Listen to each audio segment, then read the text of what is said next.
He blamed narco-traffickers and their political allies, a phrase that in Bissau has become so elastic it could refer to anyone from an actual cartel boss to your neighbor who grows suspiciously healthy tomatoes. Of course, he did not provide evidence. He simply invoked the country's favorite villain, the mysterious, omnipresent Latin American cartel, and hoped everyone would nod along. And many did. Because in Guinea-Bissau, the cocaine explanation has become so common, you'd think that the Constitution actually requires it. But let's be fair, it's not entirely fictional. Guinea-Bissau is a place where large chunks of the Atlantic drug trade pass through the subtlety of a marching band. The UN calls it a narco state. The EU says the military is compromised. ECOWAS prays in lowercase. But even with all that, the timing of Inter's intervention was a little too neat. A little too convenient, a little too, we couldn't risk the results being announced for reasons we won't disclose. And that is the tragedy beneath this comedy. The results are gone, not disputed, not contested, not recounted, gone. As in, the central server is physically destroyed. The tally sheets are stolen and the digital files are unreadable. Even if you wanted to rig the election with Excel formulas and creative arithmetic, a favorite across the continent, the raw material has vanished.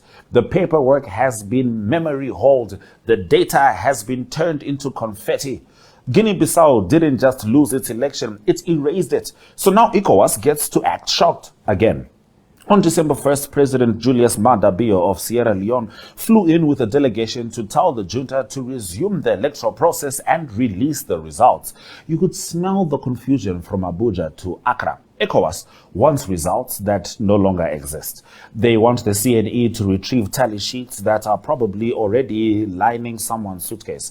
They want a server that's now a pile of metal scrap to cough up data like a resurrected Lazarus of democracy.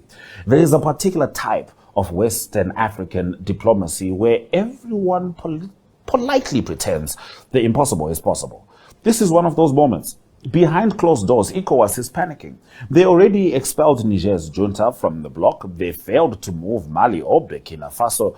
Guinea waved at them dismissively. Now Guinea-Bissau, the smallest, most fragile, most coup-prone member, has effectively said, your anti-coup doctrine can come and fight me outside.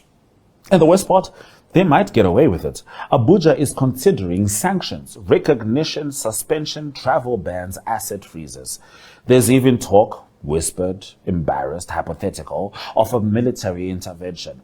But ECOWAS soldiers in Bissau fighting over tally sheets that don't exist is the kind of idea you float at a meeting when you're sleep deprived and someone brought weak coffee.